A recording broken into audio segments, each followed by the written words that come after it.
تسمعني يا جابر؟ نعم أسمعك جيدا إن شاء الله. تسمعني جيدا؟ نعم أسمعك جيدا. طيب سيد جابر العوادي، ما حكم من يقول أن السماوات السبع مرفوعة على يمين علي بن أبي طالب من أجل ذلك لا تقع؟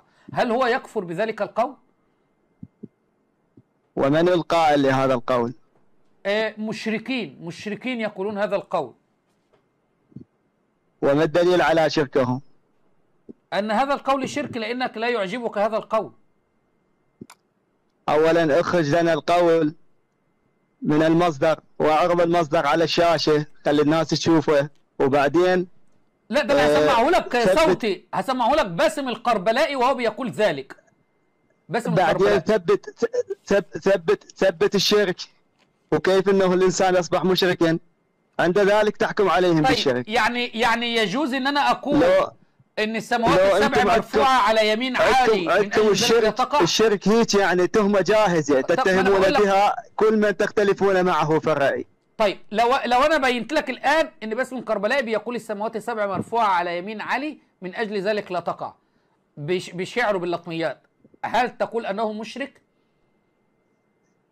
يا اخي العزيز يا اخي العزيز، يعني تركتم الكتب الصحيحه، تركتم القرآن، تركتم كل شيء واخذتم تبحثون في اللطميات.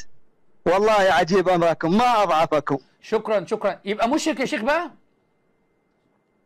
نحن لا نكفر، ليس ديننا التكفير، على دين غيرنا.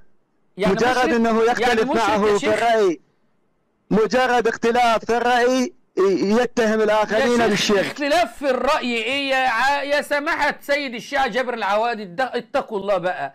بقول لك بيقول السماء. طب قول لي هو مين الاول؟ تركت القرآن وتركت السنة وتركت كل شيء ما هو دوت ما في بيت من بيوت الشيعة اللي بيستمعوا لباسم القربلائي. هذا دلوقتي اصبح ايقونة التشيع في اللطميات. انت خايف تقول ان مش لا احنا لا نكفر، احنا لا مش في نواقض للا اله الا الله. ما الفرق بين باسم القربلائي الآن وبين أبو لهب وأبو جهل؟ ده أشد شركا منه، لكن أنت لا تستطيع أن تقول قول الحق. طب قول قول شرك، قول لا أنا لا أقول أنه مشرك. طب قول أخطأ، لا يستطيع أن يقول أخطأ. قلت لكم أن كل الشعب يعتقدوا، جل الشعب يعتقدوا بذلك، بيعتقدوا بأن علي هو اللي مسك السماوات والأرض، الخالق الرازق المحيي المميت. من أجل ذلك لا يريد أن يكفره المعمم سيد الشيعة القريب من السيستاني سيد جابر العوادي. الحكم لك أيها الشيعي العاقل.